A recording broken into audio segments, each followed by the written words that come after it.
I think you were relatively confident that you could get a result not only against us, but potentially get out of the group. You have one of the oldest teams, if not the oldest team, at least in our group. It may be the whole tournament. And I think that experience will matter. And actually, the last time we spoke, Skocic was still your coach. And now you have an old familiar face in Carlos Queiroz. Let's start there. What do you think about the managerial change so close to a World Cup? And do you think that's going to improve your team's chances? First of all, thanks again for bringing me back on the podcast. I really appreciate it. Good pleasure. Yeah, it was. I think I needed change to bring Carlos Queiroz back to this national team. He was our coach in the last two World Cups, and the previous coach Skocic, he wasn't really doing the business for us in terms of performances. So it was time for a change, and obviously it came a little bit late, as you mentioned, a few months to go to the World Cup, but we had two good friendly matches against Uruguay and Senegal. We performed really well, beat Uruguay 1-0, drew 1-1 against Senegal. We recently lost a friendly game against Tunisia, but that was everyone had like 45 minutes to play in that game.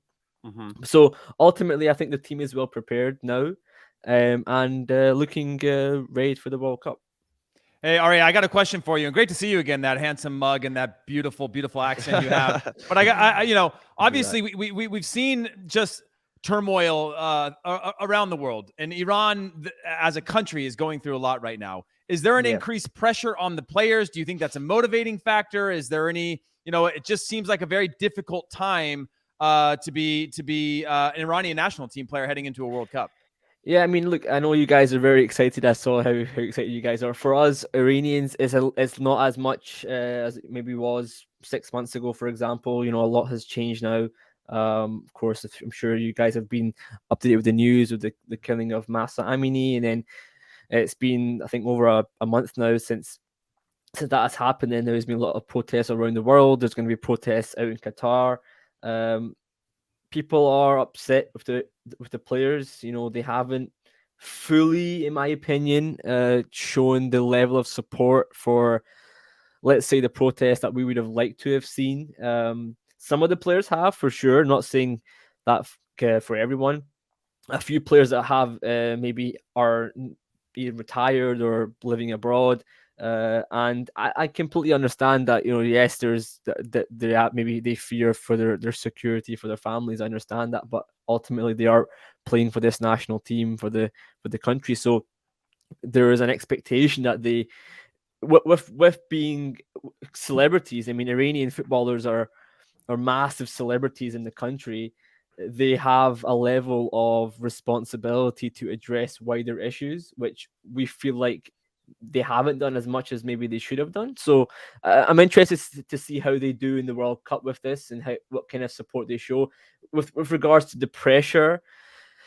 As I said, they performed really well in their friendly matches that I was at in Vienna. They looked really good against Uruguay. So I don't know how much it's going to play into the footballing aspect.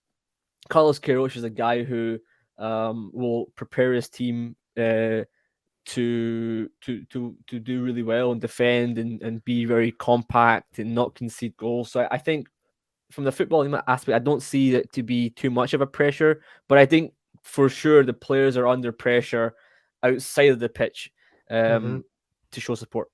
Well, there's clearly a distraction, and it may be inner turmoil in terms of the squad, because some guys want to be more, I think, vocal with supporting Iranians in general versus I'm going to be quiet. I don't want to take that risk. I don't want to put my family in jeopardy.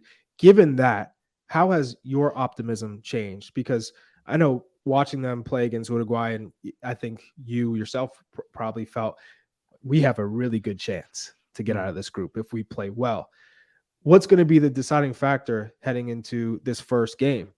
Are you putting all your hopes on one player, or is it a few players, or how are you feeling?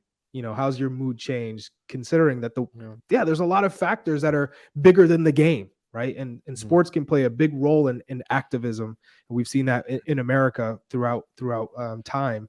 So how could this Iranian team potentially turn things around and start, performing well so that the country can rally around this group? And Arya, real quick on that, was there any big snubs as well, just for the wider U.S. audience? Was there any snubs or any players that were surprise omissions in the squad?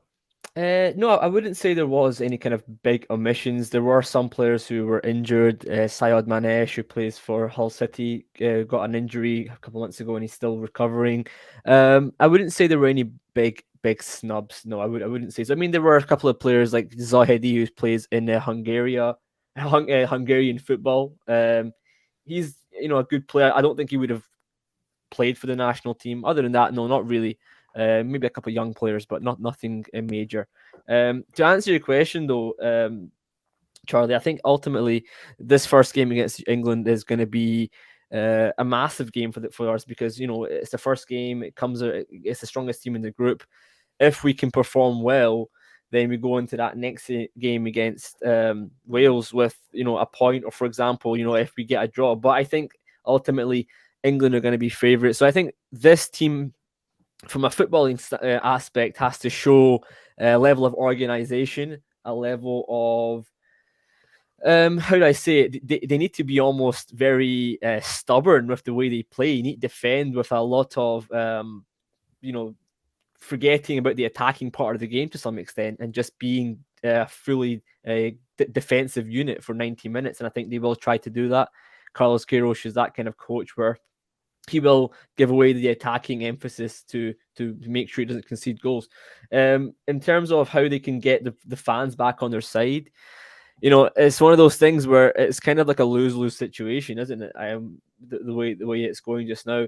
Whether they show some kind of support or solidarity during the national anthem, like we've seen with in the US with Taking black, a knee. Taking a knee, with black players taking a knee, raising their fists, all these kind of things. I highly doubt they'll do that. They might not sing the national anthem. That's probably the biggest extent that they'll go. But we'll see. I think it's gonna be a roller coaster for sure. So Arya, tell us about Sardar Azmoun, who just got named to the team a few days ago. I know that he had a calf injury in October. 27-year-old plays for Bayer Leverkusen. With all due respect to Mehdi Taremi, I think Azmoun maybe is a little bit more dangerous, though. I really love Taremi. I think he's been fantastic for Porto, and especially picks up his game in the Champions League in particular. Both of those guys on the same team at the same time, it does give Queiroz and Iran legitimate threats going forward. But he has been critical of what's been happening with the government and these demonstrations, being in support of the protests, and he's part of the team. What do you think that means? In some ways, I guess I'm trying to get to, because sometimes when a team does well in these types of events, it emboldens the whole country. Everybody comes together to support the team. And I wonder if they think, hey, if we can get to the round of 16 for the first time in our history, that will be enough to just potentially galvanize and get everybody together and try to find a solution to help progress some of the issues that people are fighting for. Or maybe do you think that there has to be an additional issue? I think this is a distraction for the team. I just wonder if it's going to be a distraction they turn into a positive, or if it's going to be something that holds them back. Well, Sardar Azmoun has definitely been the most vocal out of all the players in this team. He had an injury leading up to the World Cup. He is fit now. He has been training with the team. He missed our last game against Tunisia. I think he'll be fine for the England game. He might not start, but I think Taremi has shown from an international, continentally in Champions League, has been fantastic. He's playing really well. So I think he's going to be our kind of go-to guy in terms of creativity and scoring goals. But Azmoun, of course, is our target man, is a striker, so he's going to be very important in the World Cup for sure. But I think overall, Osman's being vocal and all these kind of things, he's always been a bit of a rebel anyway. He's always been one of those guys who doesn't listen to authority, doesn't take in people's telling him what to do. So I think, again, I'm looking for this team to perform well, of course. Whether that's going to mean that going forward it's going to be beneficial for the country. I mean, again, as I said, people in Iran are not really worried about football just now. So I don't know how much, although getting to the second round is a massive achievement for the national team, how much that's going to mean for the people of the country. Honestly, I would be very... I don't think that's going to mean much for them. If I'm being honest with you, I just don't think it's going to mean as much as maybe the players would like it to be. I just don't think that's going to be the case. unfortunately. Interesting. Well, we'll obviously keep our eyes on it. We play you last in the group on November 29th, so we'll see where everybody stands and what we're fighting Just for wear out in England. that particular Wear matchup. them out. Yeah, just wear out England's, and we'll wear out Wales for Just you. beat And we 'em can be up. friends in the last one. Listen, we both walk into that last game on 6 points, and then we're just cruising about who gets first and who gets second, and then we can just be friends.